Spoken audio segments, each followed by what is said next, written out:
Good afternoon, everyone. You're watching Beyond Critical. My name is Max from Beyond Mystic. Today, we're going to be talking all about the U.S. elections. We're going to be talking about a Liberal MP that resigned, and we're going to be talking about the ex-offices in Paris that got raided. How's everybody doing? I hope y'all are doing good. Let me know in the chat. We have Anita Spencer saying blackmail money is needed from those rich people that went to the island. I completely agree with you. I'm going to be talking about the files tomorrow. Pretty crazy stuff that came out. I don't know how people are still going on about their days going to work knowing that this is happening and that your tax money is going to those people. Now, before we dive in, make sure that you are subscribed to Beyond Mystic on YouTube and on Rumble. Make sure that you're liking, sharing, and subscribing. We post great lives every single day. We're going to start this off with Trump announcing that he wants to nationalize the election. I'll play his statements, and then we'll react on this. Thank you for taking our questions. What exactly did you mean when you said that you should nationalize elections? And which 15 states are you talking about? I want to see elections be honest. And if a state can't run an election, I think the people behind me should do something about it. Because, if you think about it, a state is an agent for the federal government in elections. I don't know why the federal government doesn't do them anyway. But when you see some of these states about how horribly they run their elections, what a disgrace it is. I think the federal government, when you see crooked elections, and we had plenty of them, and by the way, we had them last time, but go to 2020 and look at the facts that are coming out. Rigged, crooked elections. If we have areas, take a look at Detroit, take a look at Pennsylvania, take a look at Philadelphia. You go take a look at Atlanta, look at some of the places that horrible corruption on elections, and the federal government should not allow that. The federal government should get involved. These are agents of the federal government to count the votes. If they can't count the votes legally and honestly, then somebody else should take over. But the Constitution says it should be states that administer elections, Mr. President. That's what the Constitution You know what? says. They can administer the election, but they have to do it honestly. So he's talking about nationalizing the elections. Initially, that came off as him wanting to have people, Republican voters or Republican-leaning people, to run the election or vote or count the votes. In those swing states. Now, he didn't mention which states he was talking about, but we're imagining that it's swing states because his midterms are this year, and he doesn't seem like he's going to pass them. He's not doing very well. Many people are saying that he will not be president of the United States after the midterms in 2026. Now, like this person says, I think it's pretty clear where Trump is going with this. He even has the audacity to suggest that the federal government should nationalize elections only in the states that are likely to vote against him. He's talking about crooked elections when that's what his suggestion is the definition of crooked elections. For reference, under the Constitution, the whole idea is that a state is not an agent of the federal government. Now, it came later, clarifications that he was talking about the SAVE Act. The way he said it, he wanted Republicans to take over the election. That wasn't received well, and obviously it wasn't. If the same thing, if a Democrat leader was in power, like if Kamala Harris was in power and she said that she wanted the Democrats to take over the elections, Republicans would be freaking out, obviously. But he was talking about the SAVE Act, which says the bill requires individuals to provide documentary proof of U.S. citizenship when registering to vote in federal election. Specifically, the bill prohibits states from accepting and processing an application to register vote in a federal election unless the applicant present documentary proof of U.S. citizenships. Now, this changes the game a lot. This makes a lot more sense. I mean, people don't have the right to drive or to travel by alcohol without a government ID, right? So voting should be something that only U.S. citizens do. And this act here would prevent people that are not U.S. citizens from voting. Now, we have a Democrat senator that reacted to this. He says the SAVE Act is nothing more than Jim Crow 2.0. It would disenfranchise millions of Americans. Every single Senate Democrat will vote against any bill that contains it. Speaker Johnson should tell SAVE Act Republicans to stand down, or else this shutdown will be on them. This makes the Democrats look a little stupid, because if Trump was indeed just talking about bringing back the SAVE Act and not having Republican voters rule or take over the elections in the swing state, it makes a lot of sense to have this act in place. And it looks like the Democrats are relying, well, it makes them look like they're relying on illegal votes or votes from non-US citizens to win the elections. There should be no questions asked to pass. It's a common sense bill. There should be no questions asked to pass this bill. Now we're going to move on to the second story. Now there's an MP, Bill Blair, that resigned yesterday. We're going to play the video from CTV News. Name in Canadian politics is taking on a new role on the international stage. Liberal MP Bill Blair will be resigning his Toronto seat in the House of Commons to become Canada's new High Commissioner to the United Kingdom.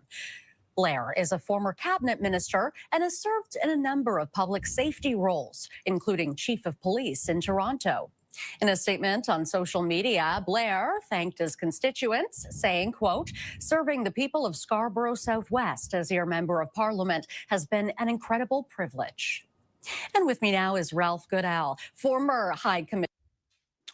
So I'm seeing in the chat here, yeah, ID is a must. It is a must. I mean, it's the same thing. You don't want illegals voting for in the elections. You know, voting rights should be only for citizens. So it's a common sense act. And yeah, the Crypto Blonde says the mainstream media continues to misrepresent everything Donald J. Trump talks about. Exactly. Blair has been bought and paid for. Well, a lot of them have, to be honest. So yeah, Bill Blair left the Liberal Party. He was appointed to be a High Commissioner for the United Kingdom by Mark Carney.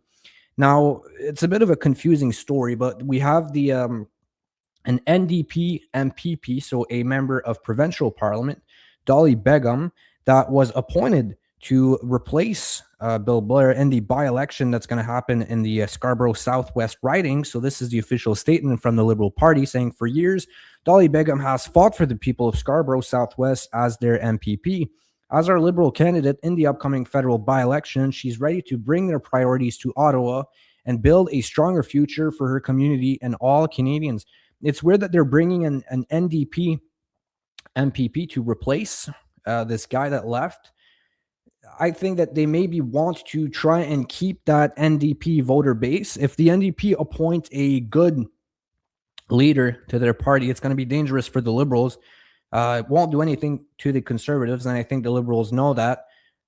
They might lose some of their votes. And in the past election, there's a lot of voters that usually are strong NDP voters that voted for Mark Carney because they didn't want Jagmeet Singh. They didn't really have a good leader for the NDP, and they voted for Mark Carney. Now, if the NDP get a good leader again, well, those voters will go back to the NDP. So maybe they're bringing people from the NDP to try and make it seem like they have the same values as the NDP and prevent that from happening. Now, we have a funny statement here from Bob Fife. He's a political journalist, and he said she sold her soul on CTV News. This is a pretty funny clip. Let's watch it. Heard here before with these other people. This is liberal cynicism at its worst. Look, this Miss Begum has no principles whatsoever. She was a New Democrat, a deputy leader. She sold her soul to the Liberals. And the Liberals, they don't even believe in democracy anymore. What about grassroots democracy? What about nomination meetings where you go and you fight for a nomination? No, these two, the one in Krista Freeland's and in this one, have been picked by the party to run as nomination. So there's no grassroots. There's no feeling within the party that you can go and vote for somebody because you know what? Liberals may not vote for Miss Begum because they see her as what she is. She was a former New Democratic NDP leader, deputy leader. So he's right on the money here. He's saying that she might have not get elected if it wasn't for the Liberals appointing her. And you can see Vasi Capello here. She's not happy. She was probably not expecting him to go and say that she sold her soul to the Liberal Party live on CTV News. Now I'm seeing a lot of chats here saying we have Anita Spencer. They already select who they want to win. It's an all an illusion anyways. It really is. It really is all an illusion. Another puppet being put in place to side with Carney. How would you tear down the corrupt system? I don't think you really can tear down the corrupt system. And you hear that expression a lot. Two wings on the same bird, right? The left wing and the right wing. I think the whole election system is not extremely honest on both sides. I voted conservatives. I said this before, but I'm not really like a diehard fan of any party. I call out who needs to be called out. And I think the only way to tear down the system would be to expose those politicians, to have extreme transparency. But the corruption is so rooted in the system that I think it's not really something you can fix. You just kind of have to pick the better candidate, the one who's less corrupted, which is why I voted for Pierre Poilievre. But when you see what happened with the Epstein files in the United States, it really tells you like how bad it is. And I saw earlier in the chat, it says that it was only half the story. Well, if it is true, if there is 6 million files and it's only half the story, I mean, you already see how bad it is, right? And yeah, we're seeing the right wing of the same bird. That's what I mean. The system has to go. This is exactly it. We saw how bad it was with the Epstein files. I don't think there's really anything to do with the system. You just have to play the game and expose who needs to be exposed. The system is fraudulent. It is fraudulent. Exposure. Keep calling out the mainstream media, all bought and paid for, show and say only what they are told. Well, that's exactly it. And I mentioned that in the last stream on Monday. I mean, people don't realize that whoever's paying you is the side you're going to be on, right? Like, those people have a job. There's a lot of people that work for the mainstream media that could lose their jobs if the funding stops. So why would these people go and talk against Mark Carney? They don't want to lose their job. If Pierre Poilievre wins and he defunds the CBC, a lot of them will have to be laid off. And it blows my mind how some people don't put 2 and 2 together and understand this. Like, you can't be an unbiased news source. You can't call yourself an unbiased news source if you're taking funding from a political party. It makes no sense. You wouldn't talk shit about your boss. You wouldn't go and shit talk the person who pays you. You're going to go shit talk the competitor. You're going to go shit talk the other company that you don't work for, that you don't want them to win. Makes no sense at all. Now, the confusion continues here after the NDP Dolly Begum switched or was appointed by the Liberal Party. We have Nate Erskine Smith, this guy who's a sitting MP at the moment for the Liberals, who's now talking about stepping down from his seat to go and run as a Liberal candidate in the what's the riding? Scarborough Southwest riding. Yeah, that's what it is. He wants to go run for the Scarborough Southwest riding as a Liberal to try and take that seat from Dolly Begum. Now, that was his statement here. He says, I'll seek the Ontario Liberal Party's nomination to run in the Scarborough Southwest by-election. I've communicated this to the interim leader, John Fraser, and I will continue to support Prime Minister Mark Carney as an active member of our federal caucus in the meantime. So basically what he's saying is he's going to try and he's going to keep his salary coming, his 200 and something. I think it's up to $300,000 a year salary now, until he knows if he's appointed as the Liberal replacement or the Liberal candidate to run in the by-election. And if he doesn't get it, he's going to stay and keep his salaries at the Liberal. But if he does get appointed as the MPP or as the candidate to run in the by-election to become an MPP, he's going to resign the Liberal Party as well. This guy, like he said, I'll continue to support the Prime Minister of our federal Liberal Party. He wants to go against Doug Ford. He wants to eventually become the leader of the Liberal Provincial Party and try to win that next election.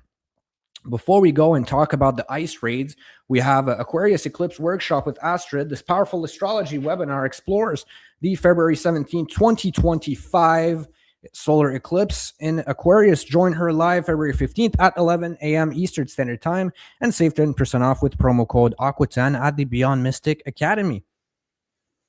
It's Valentine's Day at Florian & Farm. Celebrate love with our limited edition Valentine soaps crafted with care, intention, and beautiful ingredients. Save 10% off with promo code BM10. Limited quantities available. Now, the ex-offices in Paris have been raided by French authorities. And Elon Musk has been summoned for questioning. I believe in April, he's going to have to go and answer some questions. Now, those are the potential crimes here. It says complicity in the possession of image of minors and pornographic nature, complicity in the organized distribution, offering of making available of image of minors, again, defamation of a person's image, denial of denial of crimes against humanity, fraudulent extraction of data from an automated data processing system, facilitation of operation of an automated data processing system. So, what this means, in simple terms, the first part here, all the way to defamation of a person's image, talks about the Grok deepfakes. So, if you guys use X, you've seen there was a trend for a little bit where people would ask Grok to put politicians in bikinis, or pretty much anyone that would post a picture. You could say put that person in a bikini, and then Grok would generate an image of that person in a bikini. Now, they said that if Grok would do that with minors as well. I personally haven't seen any minors get put in a bikini. What I saw in my feed were just like political figures or actors that would get put in bikinis. I haven't seen any minors, but there's allegations that it did generate pictures for minors. Since that became a thing and the controversy started, Grok has stopped generating those images for unpaid users. So if you just use X casually, like I do, and you're not paying the membership, you're not able to generate images.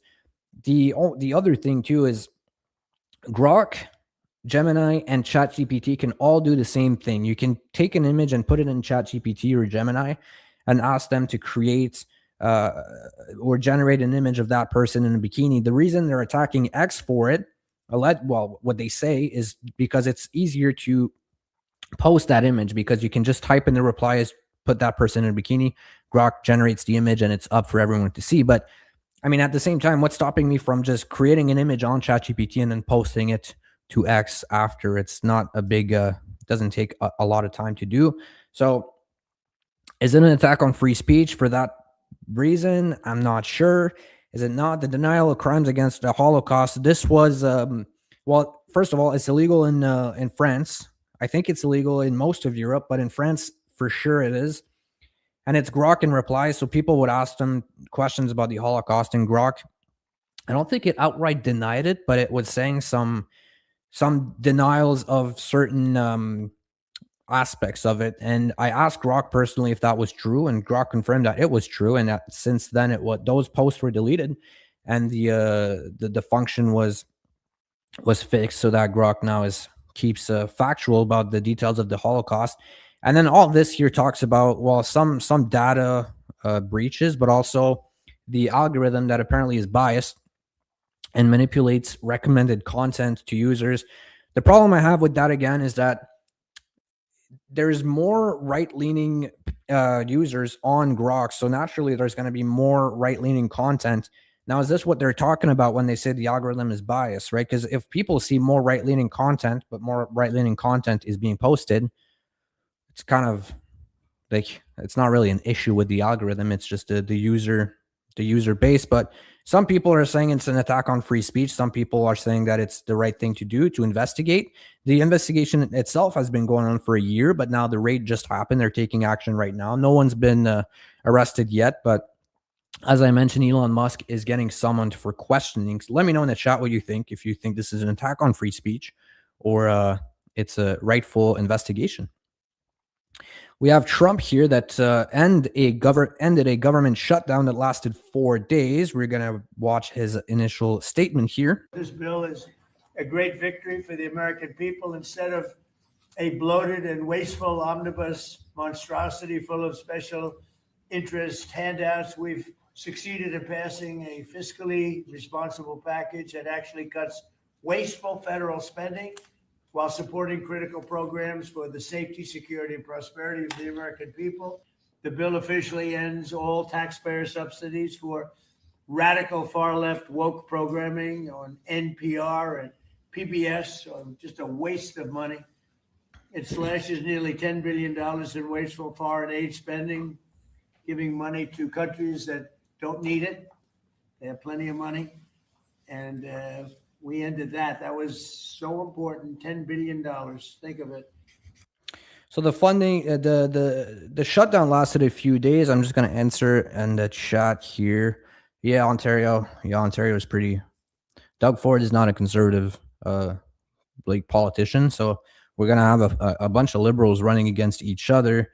They just don't like free speech. I mean, I think that's what it is, because again, like I use X, I'm on X all day long, and I haven't seen any images of minors. So unless you're willingly searching for them, I don't think you could find them. Um, so they weren't displayed in the feed, that's for sure. I haven't seen one, and like I said, I'm on X like 8 hours a day, all day, every day. John Dizzle saying images, if altered by CGI, should be identified as fake. I agree. When an image is created by Grok, it shows that Grok posted the image, so you know that it's an AI generated image. And when an article, for the most part, when an article contains an image that was modified or AI generated, there's going to be a label on X that says that this image, like it's going to say, to add context, this image was proven to be AI generated and fake. Tracy, I feel like children should never be depicted rudely. However, free speech is free speech. They don't like a different view. Free speech. I agree. Like I said, I haven't seen any children. Free speech needs to continue. It does. X is the only platform that truly has free speech, and it's been under fire for quite some time. So we'll see what comes with that. We'll have to wait and see what Elon has to say about it in April. Now, for the government shutdown, Trump signed a bill that ended a partial shutdown. So it wasn't the whole government, but it was some parts of the government that were shut down for about 4 days. Now, like he said in the video, he cut funding for a lot of Democrat organizations that were wasteful, according to him. But a big reason for the shutdown was because of the ICE raids. The Democrats aren't happy. They want ICE to have body cams and take off the face masks and have a visible identification and some more things about like who to arrest, who not to arrest. And I kind of agree. Like the Republicans are on the same page. They're saying that like removing the face masks and having visible ID could be dangerous for the agents, because we know how the Democrats are. We see them. Some of them are pretty violent in their protests. So what would stop them from doxing? So finding the address, finding the phone number, the information of that agent, and then showing up at their houses or releasing their information out to the internet and then having them harassed afterwards. It could be dangerous to the safety of the agents. So the ICE funding will continue for while the Department of Homeland Security funding will continue for about 2 weeks. I think there's about 9 or 10 days left. And once that is done, if there's no further agreement, the DHS could lose their funding, and ICE might stop operating in the months to come. If they ran out of money, they won't have a job, they won't get paid. So the ICE raids could stop. We'll see. They might ask for another extension. They might agree to the terms that the Democrats want. They might find some middle ground. We'll have to see what happens there. But for now, this is the situation that's happening in the United States. We have Telegram's good too. It is good. Telegram's good. I like X because you can see you don't have to be in groups. But Telegram's good too. I used it a little bit. Tracy, why? So they can target them. Yeah. Well, it's exactly right. ICE work isn't personal. I agree with you. Why don't they take off their face mask? Well, that's true. Well, we had someone at the United States at the government, or that was working. I think it was the head of the Department of Homeland Security, wanted to create a database to expose those violent protesters to their bosses, so that the whole world could see who they are. And some of them would lose their jobs because some of the stuff they do is pretty bad. We're going to watch a clip here of Mark Carney saying that the rise in inflation is caused by the conservative government, food inflation to be specific. Mr. Speaker, one of the impacts, according to TD Bank, on food prices is the fall in the Canadian dollar caused by the obstructionism of the members opposite before this government came in place. What this government is giving Canadians is certainty. This is stupid. The conservatives didn't obstruct anything at all. The only thing they don't let pass, the Liberals are always using this as an excuse to not do anything, to not pass any bill. But it's because most bill they want to pass is either a censorship bill or a wasteful spending bill. We're going to send billions of dollars abroad and never see that money again. It's not going to do anything for us. That's what the conservatives don't want to pass. They have pretty like straight up common sense policies, and they don't want to to waste money. They want to invest money in Canada. They voted in favor of the groceries and essential benefits, even if that bill was kind of stupid. Like that program was pretty stupid. They still voted in favor of it because it's still going to help some Canadians. They're pushing for a tariff relief deal with the United States that would release tariffs and help lower the food prices. And they want Carney to remove the hidden carbon tax that goes on gas and on diesel and on fertilizer. He says that farmers are not affected by it, but there's contradiction regarding that at the government. And it's not just the farmers that are responsible for raising the prices of food. The trucks, the people that have to fill their 18-wheeler to ship the food. There's a lot of stuff that goes into producing food. And maybe the farmers aren't affected by the tax, but everyone else is. So removing the tax would remove some strain on the inflation. It seems like what the Liberals do is just always give short-term solutions to try and look good, and it works for them. People are happy. They see free money. They think, oh, wow, the Liberals are saving us. Conservatives are more going for the long-term, like permanent fixes. So this was a stupid take by Mark Carney. We have, speaking of the United States and getting a trade deal, we have Jamal Giovanni. I'm going to play. It's a 5-minute statement, so I'm just going to play the first 50-ish seconds. He says he's going to Washington, D.C. to do Mark Carney's job. I'm on my way to Washington, D.C., and I want to explain to you, the Canadian people, exactly why, because you're probably going to hear about it. I'm going to Washington because I want to help Prime Minister Mark Carney be successful in negotiating a trade deal with the United States. Now, that might sound counterintuitive because I am a principled conservative. He is our Liberal Prime Minister. But the reality is that this is not a partisan issue. CUSMA and trade with the United States is so important to the Canadian economy and to our future as an independent, self-reliant nation that conservatives and liberals don't need to fight over this at all. In fact, we need to work together. The leader of the Conservative Party, Pierre Poilievre, has said as much. He has offered help from conservatives to the Liberal government on this issue, and I'm acting on that. In my opinion. So yeah, he wants to do Mark Carney's job by going to the United States. I'm going to answer a little bit of questions that I got here. The same excuse Liberals have used for decades. Yeah, it's always the conservatives' fault. The Liberals tend to lie a lot. That's true. And Nicole Jennings saying ISIS funded until 2028. It has funded through the bill passed last year, so they can't take away approved funding away. That is true, but the problem is if Donald Trump doesn't pass the midterm elections, there could be some changes made there. And while it doesn't look good for him if he's going against what Congress is voting for or what the Senate's voting for. Now we have the carbon tax. That is a hoax. Yes, it is a hoax. But yeah, now for this year, you're right. We'll just have to see what comes with the midterm elections. I mean, like Trump cannot really go against a vote. I'd have to do more research on the actual like fine print of the government shutdown and what they want. But if it was pretty close, the government shutdown, I believe, was 217 to 214 for the vote. So there's a lot of people that are in favor of ICE not wearing ID. And if this keeps going, Trump loses more and more popularity over time. So we'll have to see what happens. We have Tracy saying, of course, the farmers are affected. Who gets less for their products? The middleman always makes his money. That's exactly right. The farmers get affected. Mark Carney says they don't. It's not just the farmers. Everyone pays a little more, and that makes the consumer, the final buyer, pay a lot more. That's what it is. Diesel was always cheaper than regular gas. Why is it not coming down? Support the farmers. Exactly. Jamil is correct. Yeah, I have mixed views on this because there's heavy backlash from the Liberal saying that Jamil Giovanni is a nobody and he shouldn't be doing Mark Carney's job and he's sabotaging Mark Carney's. Look, on one hand, we need to deal with Trump, right? And I think the reason people are like attacking Jamil on this is because Carney was elected to get a deal with Donald Trump. Literally, that's the only reason Carney got elected, and he's not doing it. So I think they all know that if Jamil comes back with a deal with Donald Trump, the conservatives are going to get the credit for this. They're going to look like the heroes, and that would hurt Mark Carney a lot because he's fulfilling Mark Carney's promise. Now, the reason that I'm not so sure about this is because Jamil is really close with Vice President J.D. Vance.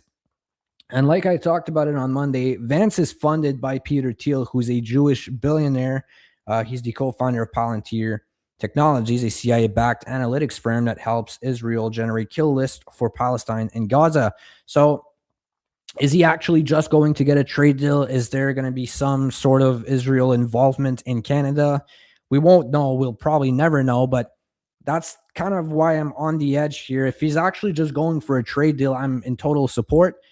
If Peter Thiel gets involved and there's some Israel involvement, that could be bad for Canada. We see how the United States, the relationship with Israel, is costing them a lot of money, and that's not it's not something we should be spending money on right now. And Pierre Poilievre is very involved as well in the Jewish community. So is there a deeper meaning behind this? Is it more foreign influence, or is it a straight up deal with Donald Trump? We'll have to see. Now, speaking of Israel, there was another attack yesterday that killed 21 people in Gaza.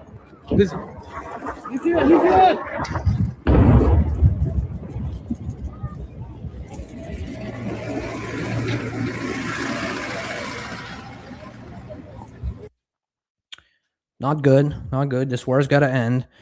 See, Thiel is a Luciferian and evil. Well, that's what it is. Trump don't run Canada. Stop blaming Trump. TDS cure. Stop listening to the mainstream media. So yeah, we'll have to see what happens with if it's going to be foreign influence with Israel, or if he's actually just going to get a deal. I hope he's getting a deal.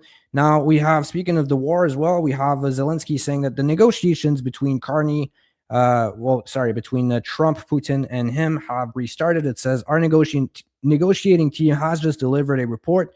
The dates for the next trilateral meetings have been set February 4th and 5th in Abu Dhabi. So hopefully we come to a peace agreement here. I'm tired of seeing things blow up and people losing their lives for ceasefires that are on paper but don't really do anything. So I hope we can come to an agreement for this war. We're going to end off with some positive energy here. The president of Hungary has banned LGBTQ propaganda in the Hungarian schools. Funny statement. The mother is a woman, the father is a man, and leave our kids alone. Full stop, end of discussion. We decided we don't need more genders, we need more rangers. Less drag queens and more Chuck Norris. Less drag queens and more Chuck Norris. Spending bills have passed when Donald J. Trump signs them into law. That's it. Done deal. Immigration falls under the 5th executive branch, so Congress can do squat about it. If that's the case, that's good. I mean, I'm all for re-immigration. I'm educating myself every day on American politics, but thanks for the tip. I think that's a good thing. I mean, I am in total support of ICE, and I think wanting to remove their face masks and putting their lives at risk is dangerous. So I'm in total support if they can keep doing their job. It's a very needed job. Now, before I let you go, make sure that you are subscribed to Beyond Mystic on YouTube and to Beyond Mystic on Rumble. Like, share, and subscribe. And make sure to tune in for Beyond the Charts with JC and Marty at 2 p.m. today. So this is in 26 minutes. Make sure to tune in for that show. It's going to be a great show. Thanks again for watching my show. You were watching Beyond Critical. My name is Max, and I will see you tomorrow for Beyond Uncensored. We're going to be talking about the Epstein files for the most part, I believe. It's going to be an interesting show. Thank you guys for watching, and I'll see you tomorrow.